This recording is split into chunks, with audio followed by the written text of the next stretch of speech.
Connaissez-vous, c'est le cas j'en suis sûr, le curé de Torcy, qui vient en aide à un autre curé, qui est le curé d'Ambricourt, dans le Nord-Pas-de-Calais. Vous avez bien sûr reconnu ces deux personnages qui apparaissent sous la plume d'un journal d'un curé de campagne, de Bernanos.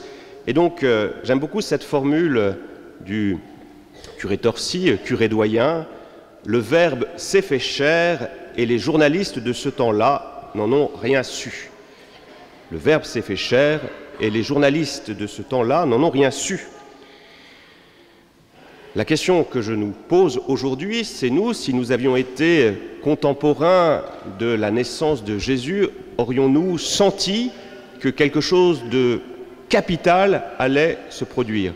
Est-ce que nous aurions fait comme ces enfants qui sont là, en train d'admirer la crèche? Est-ce que nous serions sortis de notre torpeur, de notre travail quotidien, pour aller nous déplacer et aller adorer celui qui allait nous sauver? Parce que si les journaux n'en ont pas parlé, je ne sais pas s'il y avait beaucoup de journaux à l'époque d'ailleurs, qu'importe, si les journaux n'en avaient pas parlé, les écrits intertestamentaires, c'est-à-dire les écrits sacrés, mentionnaient que les temps étaient accomplis, que quelque chose d'important devait se produire. Alors vous pourriez me dire, suite à cette question, que cette question elle est totalement théorique, en ce sens où nous vivons en 2016, donc nous ne sommes pas contemporains de la naissance de Jésus, mais nous savons tous, et tous les textes que nous méditons depuis plusieurs jours, depuis dimanche dernier et encore pendant quelques jours, vont nous poser une autre question, c'est sommes-nous prêts au retour du Christ en gloire? Parce que nous savons qu'il est venu et nous savons qu'il reviendra. Et fondamentalement, à quoi devons-nous nous préparer? Nous devons nous préparer surtout à ce retour du Christ à la fin des temps, pour que nous ne soyons pas comme les contemporains du Jésus, fils de Marie et de Joseph, qui n'ont rien vu. Alors la grande question, c'est cela, c'est comment nous préparer si Jésus devait revenir, peut-être à la fin de cette célébration, ou on ne sait pas, mais s'il devait revenir incessamment sous peu. Donc le propre du temps de l'Avent, c'est de nous réveiller, de nous secouer un petit peu, d'apprendre à nous mobiliser pour que nous puissions agir.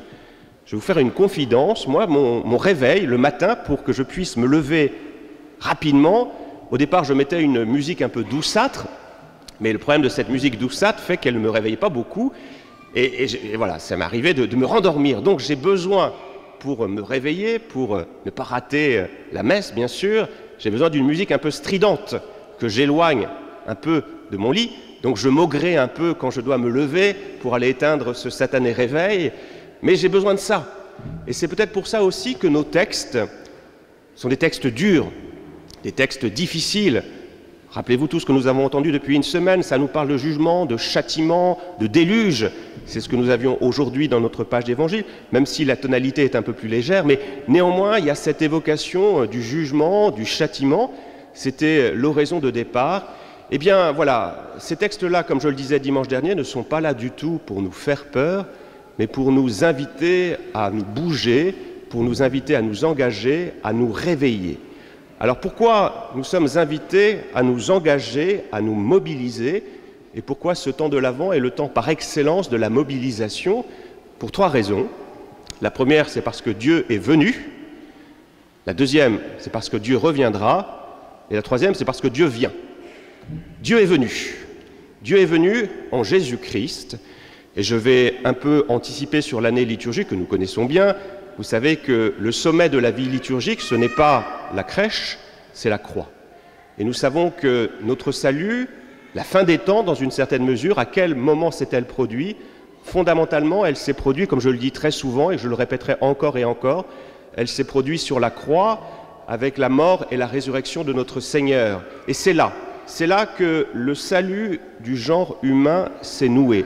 Et c'est là que la victoire a été fondamentalement acquise. Ce qui fait que nous sommes déjà ressuscités, nous sommes déjà dans les temps qui sont les derniers, parce que Jésus a remporté la victoire. Rappelez-vous ce que nous redisait l'abbé Grosjean lors de sa conférence il y a quelques semaines. Il disait souvent, nous les chrétiens, on a un peu une tête abattue. On oublie que la victoire est déjà acquise. Donc nous devons nous mobiliser parce que le Christ a fait quasiment tout le travail. il nous demande de faire une petite partie du travail, mais le plus important, le salut, est déjà là.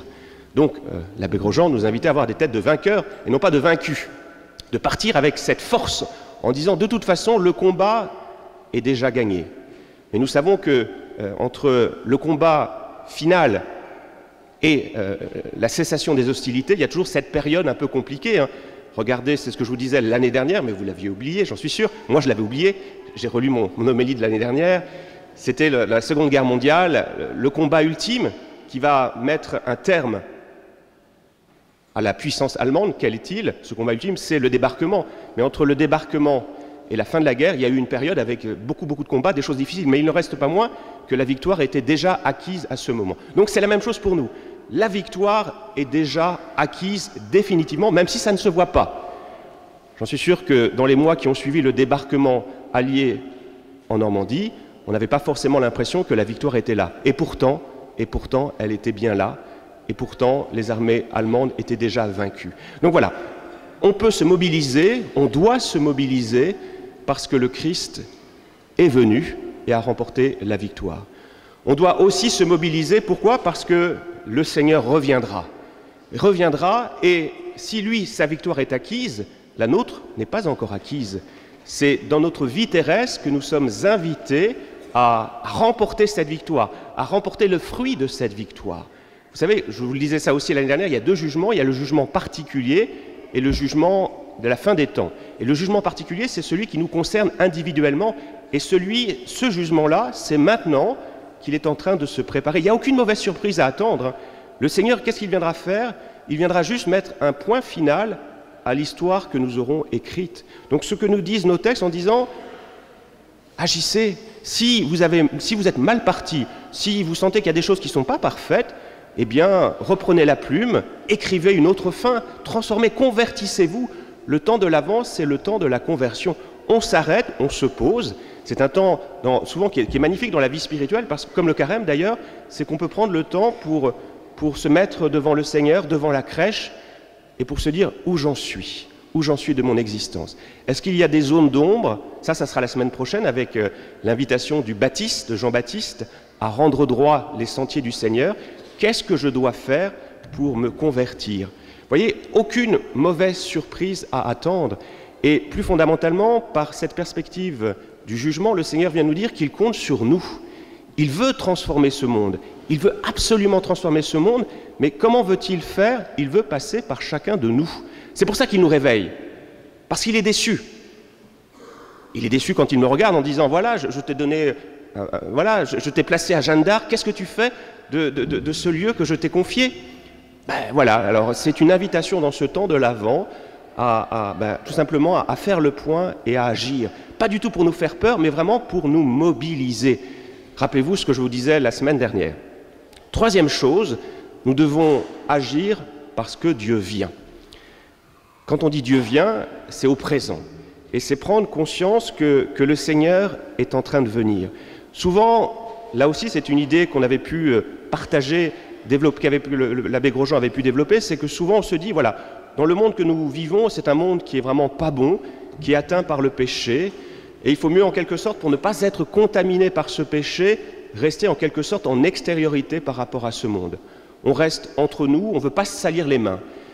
Quand on dit que Dieu vient, eh bien, on prend conscience que le Seigneur, lui, n'a pas peur de descendre dans la fosse. Il n'a pas peur de se salir les mains pour nous rejoindre. Il n'a pas peur des compromis. De fait, il accepte certains compromis quand il va à la table des pécheurs, des publicains. Mais il accepte les compromis, mais jamais la compromission. Il nous dit, voilà, moi, si j'y vais, vous, chrétiens, vous, mes enfants, par le baptême, n'ayez pas peur. Ne restez pas dans une posture de jugement à l'extérieur de la mêlée, mais allez-y, engagez-vous, j'attends que cela. Vous voyez, moi, je n'ai pas eu peur de descendre et je veux encore continuer de descendre dans ce monde qui est imparfait, mais c'est précisément parce qu'il est imparfait que je me suis fait homme, que je suis venu vous sauver et que je veux continuer à vous sauver, mais pour cela, je veux passer par vous, par mon Église, par l'Église que nous sommes. L'Église, c'est nous, le corps du Christ aujourd'hui. Où est-il? Il est devant nous, enfin devant moi. Il est au milieu de nous, dans chaque communauté, c'est le Christ qui agit. Donc, invitation véritablement à agir parce que Dieu vient.